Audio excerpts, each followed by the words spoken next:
warahmatullahi wabarakatuh. Bagaimana kabarnya Ananda semua? Semoga kita semua selalu dalam keadaan sehat sehingga kita masih semangat dalam melaksanakan proses pembelajaran jarak jauh kali ini.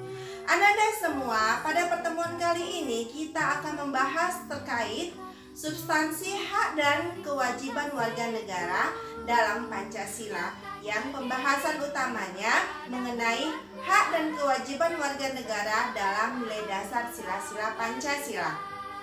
Seperti yang sudah kita ketahui bahwa sila-sila Pancasila itu ada 5. Kita akan membahas 3 sila pada pertemuan kali ini, tentunya yang berkaitan dengan hak dan kewajiban warga negara dalam nilai dasar sila-sila Pancasila, yaitu pada sila pertama, sila kedua, dan sila ketiga. Adapun yang menjadi tujuan pembelajaran kita pada kali ini, diharapkan Ananda dapat menganalisis nilai-nilai Pancasila terkait dengan kasus-kasus pelanggaran hak dan pengingkaran kewajiban warga negara dalam kehidupan berbangsa dan bernegara.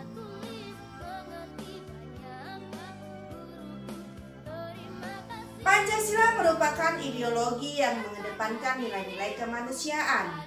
Pancasila sangat menghormati hak dan kewajiban setiap warga negara. Lantas, bagaimana Pancasila mengatur hak dan kewajiban setiap warga negara?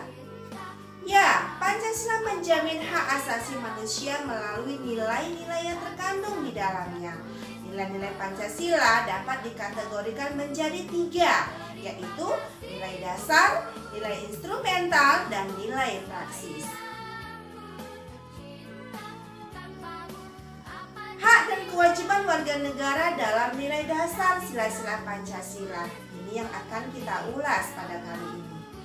Nilai dasar berkaitan dengan hakikat kelima sila Pancasila, yaitu nilai ketuhanan, nilai kemanusiaan, nilai persatuan, nilai kerakyatan, dan nilai keadilan. Nilai-nilai dasar tersebut bersifat universal sehingga di dalam pelaksanaannya terkandung cita-cita, tujuan, serta nilai-nilai yang baik dan benar. Selain itu, nilai ini bersifat tetap dan melekat pada kelangsungan hidup negara. Hubungan antara hak dan kewajiban warga negara dengan Pancasila dapat dijabarkan secara singkat. Di antaranya, yang pertama, sila ketuhanan yang Maha Esa. Sila ini menjamin hak warga negara untuk bebas memeluk agama sesuai dengan kepercayaannya serta melaksanakan ibadah sesuai dengan ajaran agamanya masing-masing. Sila pertama ini juga menggariskan beberapa kewajiban warga negara. Di antaranya, membina kerjasama dan tolong-menolong dengan pemeluk agama lain sesuai dengan situasi dan kondisi di lingkungan masing-masing. Kemudian, mengembangkan toleransi antar umat beragama menuju terwujudnya kehidupan yang serasi, selaras, dan seimbang. Dan tidak memaksakan suatu agama dan kepercayaan kepada orang lain.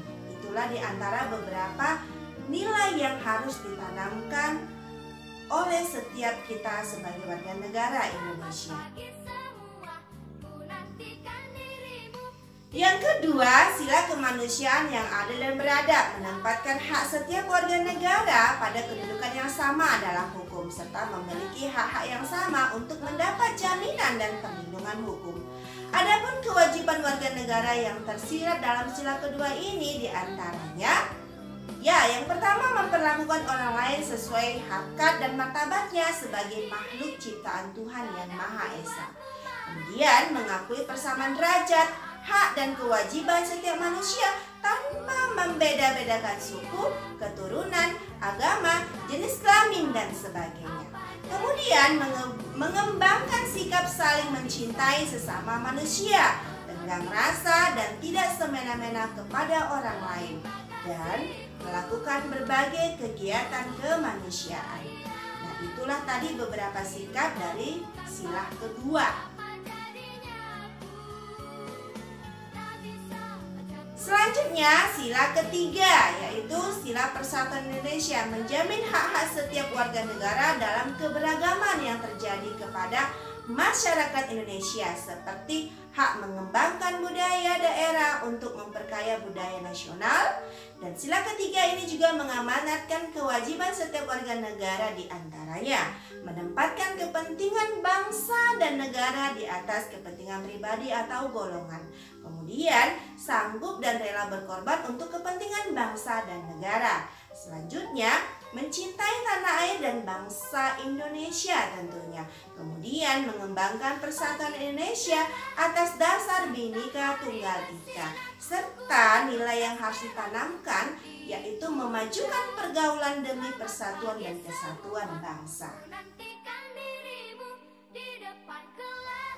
Itulah tadi pembahasan untuk PJJ kita kali ini. Dan untuk pembahasan berikutnya kita akan lanjutkan pada sila keempat dan sila kelima yang berkaitan dengan hak dan kewajiban warga negara dalam nilai dasar sila-sila Pancasila. Lantas apa yang menjadi kesimpulan pada pembahasan kali ini? Ya, kesimpulannya adalah nilai-nilai Pancasila dapat dikategorikan menjadi 3, yaitu nilai dasar, nilai instrumental, dan nilai praksis. Kemudian, nilai dasar berkaitan dengan hakikat kelima sila Pancasila, yaitu nilai ketuhanan, nilai kemanusiaan, nilai persatuan, nilai kerakyatan, dan nilai keadilan. Nilai-nilai dasar tersebut bersifat universal sehingga di dalamnya terkandung cita-cita, tujuan, serta nilai-nilai yang baik dan benar. Selain itu, nilai ini bersifat tetap dan melekat pada kelangsungan hidup negara. Sila ketuhanan yang Maha Esa menjamin hak warga negara untuk bebas memeluk agama sesuai dengan kepercayaannya serta melaksanakan ibadah sesuai dengan ajaran agamanya masing-masing. Sila kemanusiaan yang adil dan beradab menempatkan hak setiap warga negara pada kedudukan yang sama dalam hukum serta memiliki hak-hak yang sama untuk mendapat jaminan dan perlindungan hukum. Sila Persatuan Indonesia menjamin hak-hak setiap warga negara dalam keberagaman yang terjadi kepada masyarakat Indonesia, seperti hak mengembangkan budaya daerah untuk memperkaya budaya nasional. Nah, seperti biasa dalam setiap pertemuan kita akan mengadakan evaluasi. Silakan Ananda buka aplikasi psikologi dan kerjakan soal yang ada di dalamnya. Demikianlah pertemuan kita pada kali ini. Semoga saja apa yang kita bahas Anda dapat memahami dengan baik. Dan ingat, selalu patuhi protokol kesehatan, selalu mencuci tangan, memakai masker, dan jaga jarak. Semoga kita semua selalu dalam perlindungan dan pertolongan Allah Subhanahu wa Ta'ala. Cukup sekian. Assalamualaikum.